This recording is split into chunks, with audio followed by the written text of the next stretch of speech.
Now for me, I took a screenshot a little bit earlier. It's hard to see. Again, it's not quite picking up. But just over the last 90 days, I did it actually back in September, so it was a couple of months back now. But you can see on my YouTube channel, you can see the minutes watched just here. Now, granted, I have been doing this over a little bit of time, but we've had 2,200 hours of my content watched in the last 90 days. Think about what's happening there. That is replicating me. I don't have to chat with all of these prospects. It's helping to pre-sell, position me as the expert. If they feel like I'm the right fit, then they'll reach out, and I'm already positioned as the expert. I did this work once, and it continues to work for me. And this is right at the front of the funnel. We haven't even looked at what that does to our organic traffic on the back end. And the type of content that I'm talking about, and now we're in the tail end, I'll just share a video about this, a story about this guy here and what he taught me about creating viral videos and how that fits in with authority content.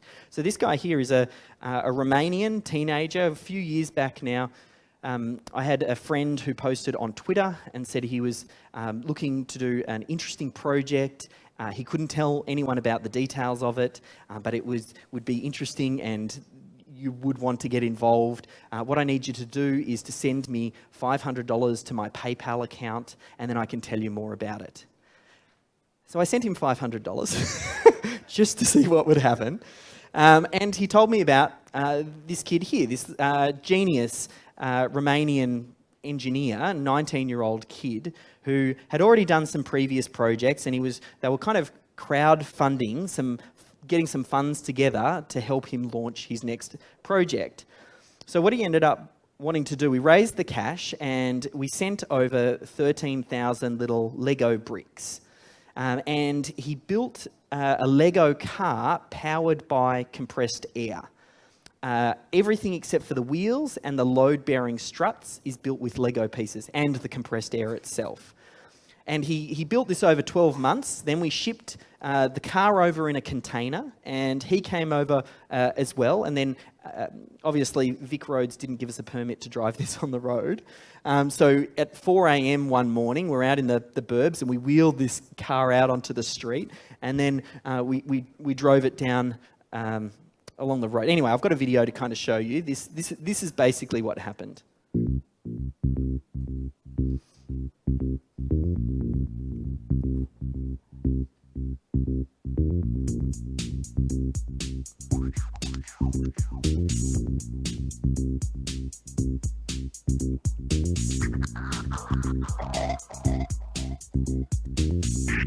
Actually, I got my Lego pieces wrong.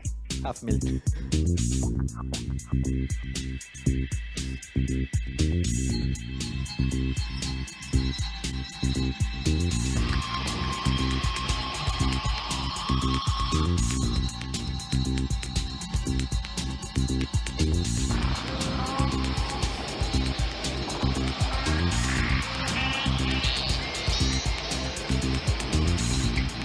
Oh, the anticipation's killing me.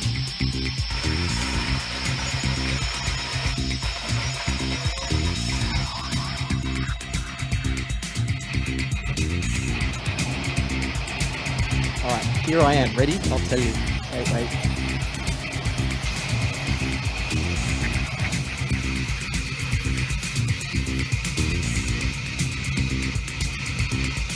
Any moment now. See in the back? That drone? I'm flying that drone.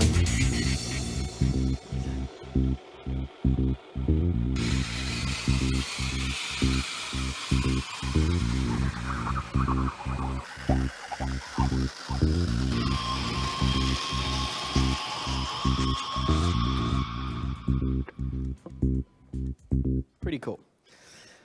So what did I learn from a Lego car that goes viral? It got 4 million views in 30 days, picked up by 150 different media outlets, worldwide coverage. We're talking everybody picked up this news story. And it was really amazing to be at the centre of that, and we helped film it as part of Melbourne video production. And what I've learnt from this whole process was just because you have a viral video doesn't mean you're going to make ridiculous amounts of cash. They didn't really have a way to monetize it. Like they tried to do some pre-roll YouTube ads and they got like under $5,000 or something like that.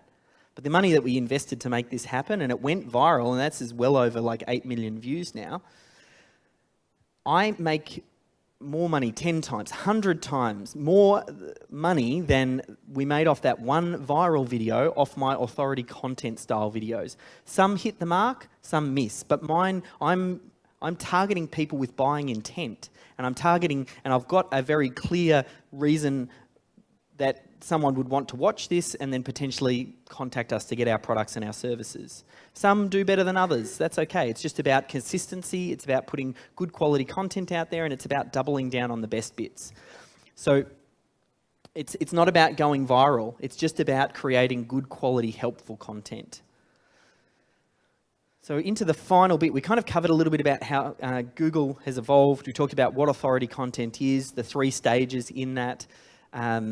We talked about present, product, and promote. I want to leave a final gold nugget in your lap. I think the other benefit of doing this authority content process, if you pre-think about it, is it's a great way to write a book. Because it's very hard to stare at a blank document and think that you have to write 30 or 50,000 words starting from nothing. But if you plan up front and you think about the sessions that you create on that authority content day, and think about the sessions that you deliver almost as though they were chapters of a book, then you can get that transcribed, and then that transcription can go to a ghostwriter. So now we're talking physical books. So here's a book for the swimming pool people, where they've taken, how much does a swimming pool cost? And they've got beautiful photos of swimming pools and things like that. So this is a magazine that people can opt in. Down here, other books. The good thing about books is they create that expert positioning. You're the guy who wrote the book on the topic. Now you're the expert. What a great business card. What a great door opener. If you're someone who does renovations, if you came out with a book on, the 10 ways to make sure that your renovation goes on time, on budget, and, nails it every time. You write a book about that, or you run a one-day workshop, you turn that into a book. Now when you get an inbound lead and you say to them, if they're almost there but they haven't quite decided, I've written a book about how to choose the right contractor or the right person to do your renovations. Can I mail it to you? Wow. Who's doing that? And what great positioning. So, this authority content could become your marketing plan for the next, 6 months, 12 months. It will take a bit of work to execute, but again, it's all about lifetime value and return on investment for that effort. That's how I wrote the book, Authority Content. I ran a one-day workshop, taught this particular method, got it transcribed. My mum does all of my transcriptions. She has for the last 10 years and she still does it today. So whenever I run a workshop, I send it to her. So she did the transcriptions. Then we sent it off to a ghostwriter in the UK. He had the first go, and then I had a second go after that. Now, writing a book, once you've done that, you could just use it as part of your lead gen. Like I said, when you're getting leads in, it can help to close as well. Or I put a lot of effort into launching the book. I got different people to share it. I got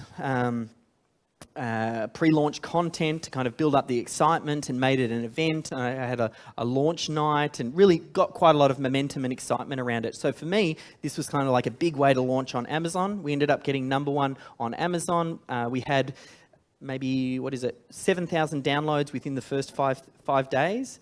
And what a great way. Some people are going to get this book and they're just going to take the content, use it, implement it. Fantastic. More power to you. Chances are they probably weren't ever going to be my client anyway. Some people are going to read it and go, I really like that idea. I've got a good established business, but I don't want to implement this. I'll just get the experts to do it. And then they came straight to us. So it's great lead gen, great positioning, and it's opened a ridiculous amount of doors for me. Like most recently, the one that Steve talked about, I got Michael Gerber, who's contacted me.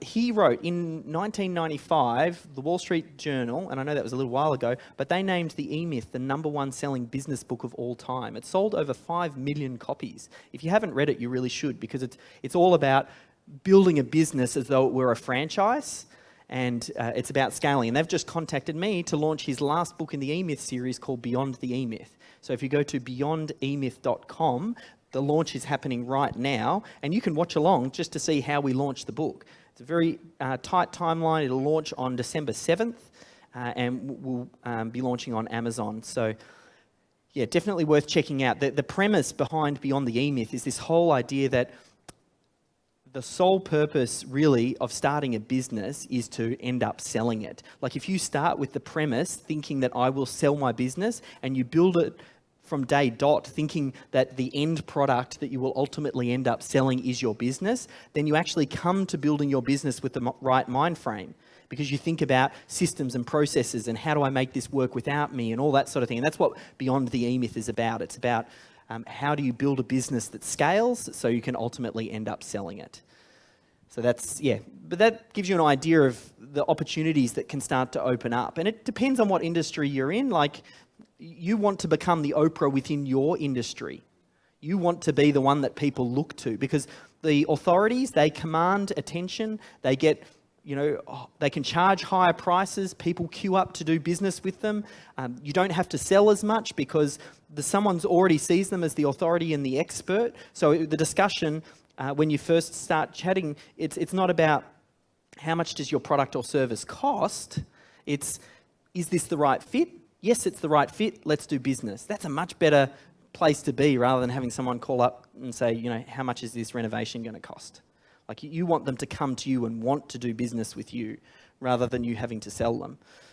So everything that we covered, and we covered quite a bit there. I know if you look for an excuse, you'll find one. Usually it's the case of if you look for anything, you'll end up finding it. There's lots of reasons not to do what it is that I talked about. Time. Who's got the time to do this? It's going to cost too much. I don't have the skills. How am I going to get in front of the camera? Well, time. We talked about batching. Cost. It's a lot cheaper than you thought. Go end up getting a university student to help the first piece to record it, and then go find some VAs over in the Philippines to help you with the second piece. Skills. It's never been easier. So for me, if you're looking for excuses, you'll find them. But there's also, if you're looking for reasons to do things, you'll find those too. Now, I told you at the start I was going to tell you about a really bad video that I made. I'll just play just a little bit, enough for you to go, wow, I can make a video that's better than that. Now, this one's probably had over, 60,000 views or something like this. This was recorded probably back very early 2000s. That is my bedroom. That's my dresser drawer just there. That's a little change jar there. Yeah, I look like I'm about 14. I still look like I'm about 14, but I am a little bit older. And the lighting is horrible. Like, I look a little bit like, my face is not lit, so I look a little bit like some sort of criminal or something. The audio is horrible. Like, there's a lot of things wrong with this video. So don't use that as a reason not to do it. Welcome to metaformula.com. My name's David Jenyns and I'm the webmaster here. And I suppose you're wondering why I said just up the top there, don't... All right, that's enough of that one. I told you I wasn't going to play much.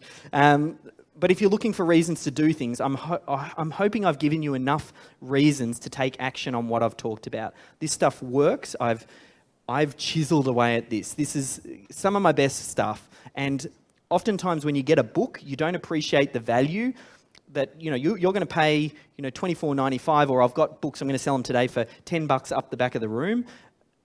If you think that this has got $10 worth of value, then you're seriously misguided. This has probably got hundreds of thousands of dollars of development to me to get to this point. I even sent this preview copy to a couple of people, and I had one guy who said, Dave, if you're going to write a book, you should write a book that's useful but incomplete. Because then people will get a few chapters in and they're going to have to call you to find out, and then you can upsell them to your mastermind course or your done-for-you service. I said, that's not the way that I play. I would rather give you absolutely everything, and I know if I over-deliver in value, that's a much better way to play. I can affect more change and the right people will start to bubble up who want to work with me. So the book goes into everything. I don't hold anything back. It is the strategy in great detail, and it's for $10 up the back of the room, and I'll sign it.